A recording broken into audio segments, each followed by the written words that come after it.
Hello, everyone, and welcome to Green Magic, your source for all things green and magic. Alright, so let's just do a quick little review of the new commanders that are going to be available in Kaldheim. There are 4 of them that are mono green. There's a couple more that are MDFCs. They've got mono green on one side, and then on the back there's a 5 color, and then there's a blue-black on the back, so it would be Sultai for the whole color identity. Only 4 of them, though, are mono green. We'll go over them all real quick because I don't think that there's a whole lot of interesting things that could really be done with these things. We'll go over them all individually. First one, Kolvori, God of Kinship. There will be Fynn, the Fangbearer, Toski, Bearer of Secrets, and then finally Vorinclex, Monstrous Raider. That is, of course, the one that's generating the most interest. And let's get started. Kolvori, God of Kinship. This one, as long as it costs 4 mana, including double green, it's a 2/4 legendary creature god. As long as you control 3 or more legendary creatures, it gets +4/+2 and vigilance, so it'd be a 6/6 vigilant. It has an ability for 2 mana, one of which being green, and tap. Look at the top 6 cards of your library. You may reveal a legendary creature card from among them, put it into your hand, put the rest on the bottom of your library in any order. So both abilities basically say it wants you to play Legendary Creature Tribal, and that's about the bulk of what he does. You could look at him as a potential 6/6 with Vigilance, so he has potential to go for commander damage, but considering most of the cards in your deck would be legendary creatures, you're building up a board presence with creatures anyway. Why would you go commander damage? That doesn't make too much sense. The backside of it, the Ring Heart Crest for 2 mana, including one of which is green. It's a legendary artifact. As it enters the battlefield, you choose a creature type. Then you can tap it and add a green mana, but only use that mana to cast either a creature spell of the chosen type or a legendary creature spell. So that side either applies to tribal decks or legendary creature tribal. That side is a little bit better and more open and can apply to a lot of different decks, but it's at that point just a 2 mana rock, so nothing really special or exciting. Basically what this deck, what this card boils down to is it's a worse Reki. Reki, the History of Kamigawa, is a 3 mana, including 1 green, legendary human shaman. It's a 1/2 creature. Whenever you play a legendary spell, draw a card. So the difference between these is basically Kolvori is 1 extra mana. It's potentially a lot bigger, so it's more likely to get in for commander damage, but that's not really what Reki is trying to do. You pay 2 mana and tap it to look at the top 6 for a legendary creature. Reki just says every time you cast a legendary anything, you draw a card. So Reki's going to get you way more card advantage. Kolvari makes much more sense as just a card in the 99 of a Reki deck, not as a commander itself. And within the Reki deck, it's kind of iffy on which side you would even want to cast. The artifact side only costs 2 mana, so 2 mana, get a mana rock and draw a card off Reki, and then you can, go from there. Or if you happen to be good with mana, you're looking for more creatures, the Kolvari side can help you dig deeper in your Reki deck, which is full of legendary creatures. But there's not much sense in playing Kolvari as a commander. Next, Fynn the Fangbearer, 2 mana, one of which is green. It's a 1/3 human warrior. It has Deathtouch, and it says whenever a creature you control with Deathtouch deals combat damage to a player, that player gets 2 poison counters. That's basically like Poisonous 2. Poisonous is a mechanic that's only been seen on, I think, 2 cards, one of which is a Sliver, and is probably the card you're most likely to see. The other one, I think, is a Black Aura, which gives enchanted creature, I believe, Poisonous 2. So it's basically that same effect. All you got to do is deal combat damage to somebody, and they get 2 poison counters. So this commander screams Deathtouch Tribal. Now, I am all in favor of that. At one point earlier, I wanted to build different decks of different tribes, creature-type tribes, obviously, but also mechanic tribes. I wanted a regeneration tribal. I wanted I don't know, flying in green tribal. I wanted Deathtouch was actually one of them that I wanted. Things like that. If you're interested in doing that, this is definitely the commander for that. I never ended up building a Deathtouch Tribal deck. If I had, whatever commander I would have had for that deck would easily and quickly be replaced for this one, but otherwise I don't think there's much to speak of, because what you're trying to do is one of two things. Either you want to give all of your you want to play a card like Bow of Nihilea, which gives all of your creatures, when they attack, Deathtouch, and then you can just play any creatures, you can play tokens, you can play whatever, and then swing out with a swarm of creatures, and whatever gets through will deal 2 poison to your opponents. Or you want to play a legit Deathtouch Tribal deck with just a bunch of creatures that already have on them Deathtouch, like Oakham Adversary, Acidic Slime, Hornet Queen, Questing Beast, Oran Frostfang. Again, that's one that it will work in a lot of different decks just for the card advantage, but for this commander, that's basically what you would want, is just creatures that have Deathtouch staple to them. So these are 5 actually reasonable ones. A lot of the other ones won't be as good. They'll be overcosted, underpowered, and overall not see a lot of play, which means that you'll be playing with more unique cards, which is fine, but you are going to have to dig a little bit deeper into the card pool if you want to go that route. But there's like 60, 70 plus creatures that are mono green that have Deathtouch. There's definitely cards to choose from. The other thing that you'd probably consider doing if you're going down that route is you just need to connect with 1 or 2 and then proliferate from there. Contagion Clasp, Contagion Engine, Evolution Sage, Karn's Bastion will be things that will help you along in killing your opponents with poison.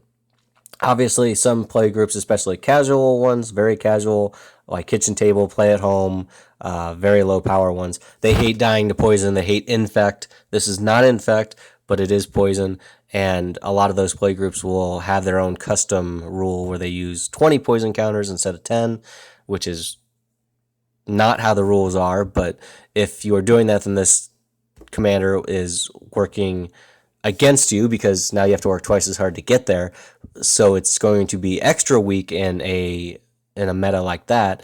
But also, the downside is, if your playgroups already made that sort of house rule, it means that they really hate dying to poison, so you're going to be kind of the bad guy, even though they've already made a house rule to make poison more fair. So, just something to be aware of. It's already not a super powerful commander or strategy, but you might have even more hurdles to jump over depending on the playgroup. Next, Toski, Bearer of Secrets. This is a 4-mana, including a single green, 1/1 legendary creature, Squirrel. It can't be countered, it's indestructible, it attacks each combated fable, and whenever a creature you control deals combat damage to a player, you draw a card. So, this one, despite not having any synergies whatsoever with squirrels, is most likely to be seen as just Squirrel Tribal commander. Simply because he himself is a squirrel, this is a creature that people are going to gravitate for those occasional squirrel decks. That is the most obvious thing that a lot of people are going to do. It doesn't give any additional synergies or purpose. It just happens to be a squirrel, so it is now the squirrel commander. If you are playing a squirrel deck, this should be your commander. The more strategic way to actually play the deck would be to do it as a mono-green Edric Spymaster of Trust deck. Edric is a creature that's been around for several years. 3 mana, including a green and a blue. It's a 2/2 rogue elf, and it says whenever a creature deals combat damage to one of your opponents, its controller may draw a card. So, 1, the card draws a May. 2, it's Simic, it's a 2-color commander. And 3, it doesn't care who deals the combat damage to your opponent, just that someone deals damage to it. So part of what this creature commander's appeal is that it incentivizes your opponents to attack each other and not you, but it also means that you are giving your opponents incidental value. The traditional way that an Edric Spymaster of Trust deck would be built is with a lot of like 1 or 2 mana unblockable creatures. Green doesn't really have a whole lot of unblockable creatures, so the mono green version would be just mana dorks. On screen, I'm showing Elvish Mystic, Boreal Druid, Llanowar Elves, Elvish Archdruid. The reason why you would do that is because they are low cost. They can tap for mana to play other creatures as you keep drawing, and then if you don't need them for the mana, then you can attack with them, and you don't really care if they die or whatever. But you would want to target down any opponent that doesn't have blockers as early and as fast as possible, just to get the card draw in, and then you can tap them for mana to cast the other creatures. And you've got the flexibility of one or the other. Cards that I'm not showing here but would also make a lot of sense are things that will allow you to play extra lands, such as Azusa, Lost But Seeking, and Dryad of the Elysian Groves, things like that. Anything that might also put extra lands into play, Elvish Pioneer and our Boreal Grazer. When they enter, you put a land from your hand into play tapped, or things like Walking Atlas, tap to put a land into play. That way, all the extra lands that you're drawing, you get into play. So you can also ramp that way and just keep the deck moving forward. You need to churn out cards and go as fast as possible. Of course, all these weak creatures aren't going to do very much, and your opponents aren't going to have no blockers forever. So the idea is that you attack whatever defenseless opponents you might have early, just to get the card draw engine online and going. If it's only one person, then you bully them. If there's 2 or 3 opponents that are defenseless, then you can spread it out. It doesn't really matter. But once you get the board really set up, you get a lot of creatures in play, you've drawn your cards, you would want to include a bunch of overrun effects. In this case, I'm showing Scale Up to make all of your creatures 6/4, so you buff them up. Clothy's Design, so they get +X/+X, where X is your devotion to green. That's probably going to be 7 or 8 at least. Overrun, Overcome, +3/+3, or +2/+2, and Trample, importantly. And then Storm the Citadel, which just gives +2/+2, no trample, but it says whenever a creature deals damage to an opponent, you get to destroy one of their artifacts or enchantments. And then Triumph of the Hordes, Trample, Infect, and then +1/+1. So you get out your board of creatures. You got either 5 to 10 of these effects somewhere in the deck. Eventually you'll draw them. Then you can start using these to finish off your opponents, or at least to be able to attack into the opponents that have good defenses, and maybe even connect for damage and possibly kill them, depending on just how strong your board state is at that point. I don't find that to be terribly interesting, so the way that I built the deck, and I don't know that I'll actually get around to making the deck. Sometimes I'll make a deck list for a commander, and then like a year later, I will eventually finally put it down or put pen to paper and make the deck. And there's actually a couple of recent decks that I've built, one of which I'll be referencing later in this video, where I did just that. So maybe somewhere down the line I'll actually build this. I made a deck list. I will link down below the deck list from Deck Stats for Toski that I made, just in case you're interested in seeing it. But it's much slower. It uses cards that care about attacking or dealing damage to opponents. Feels very flavorful with Toski. It feels like it actually synergizes with Toski to do that. So some examples that I'm going to use right here. Caustic Wasps. It's a 1/1 flyer. When it deals combat damage to a player, you may destroy an artifact that that person controls. It's a 3-mana 1/1 with flying. It's not very strong, but with flying, it does have a little bit of evasion. When it deals damage to them, you can destroy one of their things. Hydra Omnivore. Whenever it deals damage to an opponent, it deals that much to each other opponent. Giant Adifage. Whenever it deals combat damage to a player, you create a token copy of Giant Adifage. Pathbreaker Ibex. When it attacks, all of your creatures get trample and +X/+X, where X is the biggest creature you got. Caller of the Pack. It has Myriad, which means that you create a token copy that is, when this attacks, you create a token copy that is attacking each of the other opponents.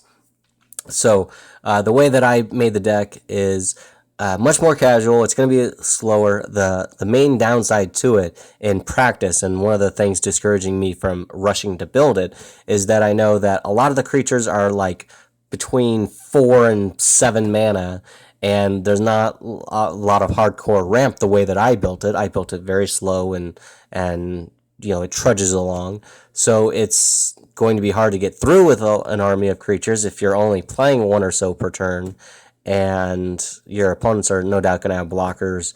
So I built it in a way that is a slow build. It's It's a just much more casual, but more flavorful for synergizing with what Toski does. The last creature I'm going to talk about is Vorinclex. He is the one that has generated the most excitement. He is the most open. He's also character-wise, one of the most hated characters in all of Green. What I find to be unappealing about him is that he's just like a doubling season in the command zone, which means similar to Atraxa, you could build it a lot of different ways, because Atraxa is the 4-color commander that you proliferate during your end step. You can do Planeswalkers, +1/+1 counters, poison, anything. Vorinclex is 6 mana, including double green.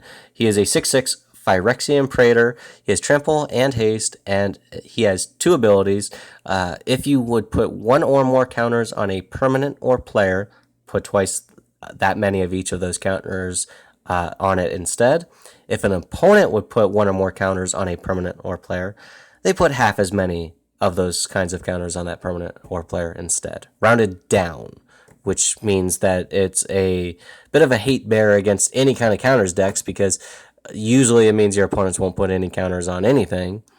That's just one of those like bonus positive effects depending on how you build the deck. So, as I alluded to with Atraxa, one of the main ways to build the deck would be with a lot of Planeswalkers. Nissa, Who Shakes the World, Garruk Primal Hunter, Vivian Reed, Nissa Vital Force.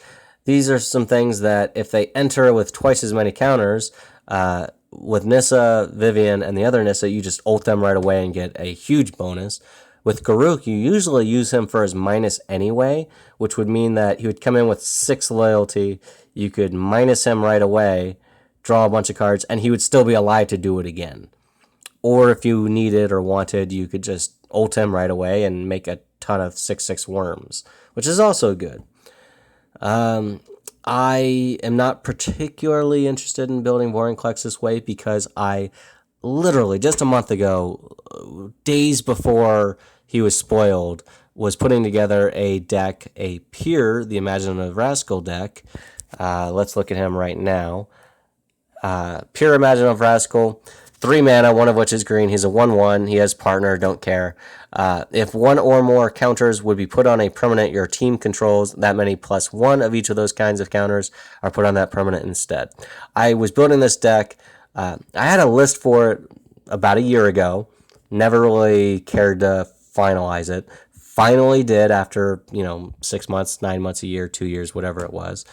And right as I'm actually ordering the cards or waiting for the cards to arrive in the mail, Vorinclex gets spoiled. And Vorinclex is kind of a better Peer. The downside to Vorinclex is that he costs 6 mana, so he would come in way later, which is actually a pretty big downside. But I could just directly replace him and Peer, just switch them out, or put Vorinclex in the 99. My Peer deck is largely a Super Friends Planeswalker Tribal deck. It also focuses on Spikes, a creature type that there are 10 of, 11 because there's one black one, but there are 10 of from the Stronghold, Exodus, Tempest era. And so Vorinclex could either replace Pure as the commander of that deck, or he could go on the 99, but I just don't have the heart to build another deck that's going to be almost exactly the same. But on this note, I might as well just point out about the other things that care about counters. Doubling Season doubles any tokens or counters. Primal Vigor doubles tokens and 1/1 counters only. And then Hardened Scales cares about 1/1 counters going on your things. So Vorinclex, like Peer and Doubling Season, don't necessarily care what kind of counters. They do apply to different kinds of counters. Peer and Vorinclex both will add counters to your Planeswalkers as you uptick them, because when you uptick a Planeswalker, you are activating its ability. The adding or reducing of counters is paid as a cost. Doubling Season doesn't affect costs. Peer and Vorinclex do. So while Doubling Season, Vorinclex, and Peer will all affect the Planeswalkers as they enter, Vorinclex and Pier will affect them even as you uptick them. Doubling Season at Pier and Vorinclex care about all different kinds of counters, but Vorinclex will apply to things that you put on your opponents, which would mean poison counters. Pier says put on a permanent your team controls, so you control, and Doubling Season also says counters on a permanent you control. So those ones don't affect things like poison the same way. Primal Vigor and Hardened Scales, they just care about 1/1 counters, so those don't apply to several other different types of things, such as Planeswalkers. Obviously, if almost no matter what direction you would take Vorinclex in, you'd want a lot of Proliferate, so Contagion Clasp, Contagion Engine, Evolution Sage, Karn's Bastion, more of the Proliferate stuff, because every time you Proliferate, you would actually put 2 counters on whatever. The generic way to make them is just a +1/+1 counters matters decks. Some things that might go in that are things like Colonian Hydra, Loyal Guardian, Inspiring Call, things that just care about 1/1 counters on your creatures. And then, as I've made it a point to talk about, is that Vorinclex cares about any kind of counters, just like Doubling Season and Pier. So if you wanted to build other things that have counters, a couple examples would be like Green Mana Battery and Empowered Auto Generator. These are things that you would not see very often, especially in a green deck. But Green Mana Battery, you can pay 2 and tap it to put a charge counter on it. And then you can also tap it to add a green mana to your mana pool.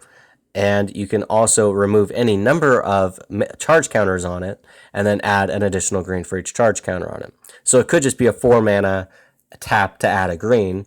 Or once you start putting charge counters on it, proliferate it, add extra counters, and you're off to the races with mana with that. Empowered Auto Generator, it enters tapped. You tap it, you put a charge counter on it, and then you add that much.